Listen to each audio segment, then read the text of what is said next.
दोस्तों, हम आज आपके लिए लेके आए हैं मोटिवेशनल लव स्टोरी। तो देखते हैं आज की कहानी। एक खूबसूरत हादसा।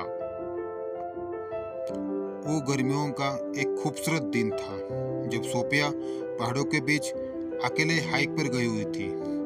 उसे प्रकृति के पास और ताज़ी हवा में सांस लेना पसंद था। उसे दूर उस पहाड़ी की चोटी पर शाम होने से पहले पहुंचना था। सफर अभी बहुत बाकी था।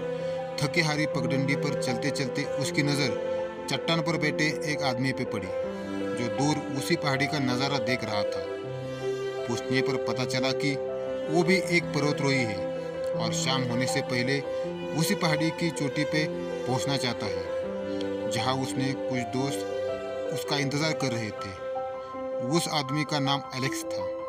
उन्होंने बातचीत शुरू की और थोड़ी ही देर में सोफिया ने खुद को पहले से कहीं ज़्यादा हंसते और मुस्कुराते हुए पाया। भले ही वे अभी अभी मिले थे, लेकिन उसे लगा जैसे वह उसे हमेशा से जानती थी और वह एलेक्स से उतना ही महत्वपूर्ण हुई जितना कि वह उससे हुआ था, क्योंकि जंगल सुनसान था और सोफिया को एक अच्छा साथ मिल रहा था।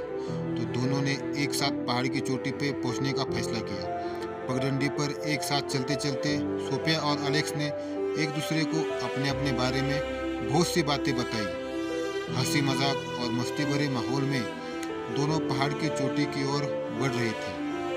जो जो बातें का सिलसिला जारी रहा, वे और गहरे भावात्मक स्तर पर जुड़ते चले गए। सोफिया को लगा जैसे उसे कोई मिल गया है जो उसे सही मायने में समझता है। तभी अचानक बातों ही बातों में सोफिया का पैर फिसला और वो खाई में गिर गई। बिना अपनी जान की परवाह किए एलेक्स भी सोफिया को बचाने खाई में कूद गया। घंटों की मशक्कत के बाद आखिर सोफिया उसे मिल ही गई। शाम हो चुकी थी। चोटी अब बहुत दूर थी। सोफिया का पैर टूट चुका था और वे एक कदम भी चल नहीं सकती थी। अब वो दोनों बीच जंगल में फंस चुके थे। ना वो पीछे जा सकते थे, ना वो आगे जा सकते थे। रात होने को थी और दोनों के पास खाना और पानी खत्म हो चुका था। कुछ देर सोच विचार के बाद एलेक्स ने सोफिया को उठाकर चोटी तक ले जाने का फैसला किया।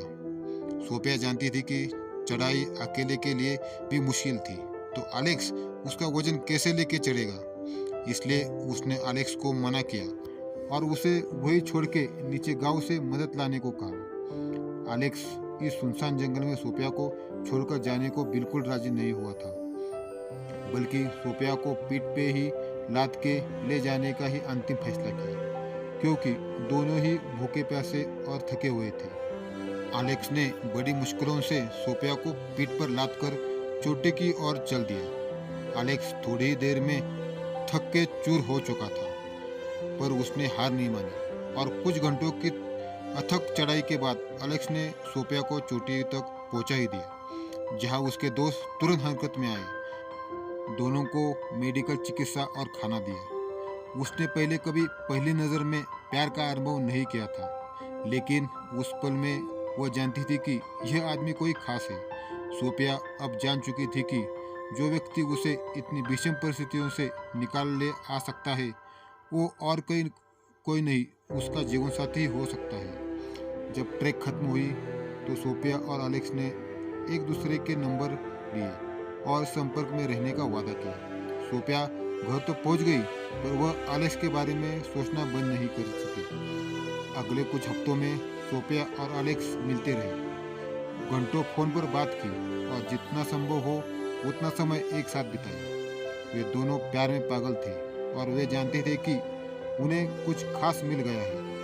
सोफिया और एलेक्स ने एक साथ जंगल की चुनौतियों का सामना किया और उनका प्यार और मजबूत होता गया। जैसे जैसे समय बीतता गया, सोफिया जानती थी कि एलेक्स उसके लिए ही बना है। उसने पहले कभी इतना प्यार महसूस नहीं किया था और वह जानती थी कि यह अपना शेष जीवन उसके साथ बिताना चाहती है। एलेक्स को भी ऐसा ही लगा और उन्होंने शादी करने का फैसला किया। अपनी शादी के दिन सोफिया ने एलेक्स के आंखों में देखा और महसूस किया कि वह दुनिया की सबसे भाग्यशाली महिला थी।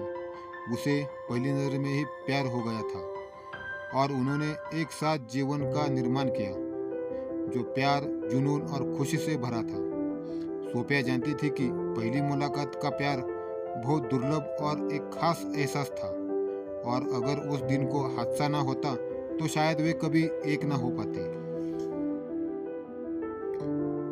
इस कहानी से हमको यह सीख मिलती है कि कभी कभी कुछ हादसे हमें मिटाने के लिए नहीं, बल्कि हमारा जीवन बनाने के लिए आते हैं। दोस्तों, एक कहानी आपको कैसी लगी कमेंट करके ज़रूर बताना, और इसी प्रकार की कहानी पढ़ने और आनंद लेने के लिए हमसे जुड़े रहे। हम सबसे अलग और सबसे अच्छी कहानियाँ आपके लिए लाने की कोशिश करते हैं। आप हमारा यूट्यूब चैनल ज्वाइन कर सकते हैं, जहां आपको सभी कहानियाँ सुनने और पढ़ने को मिलेगी।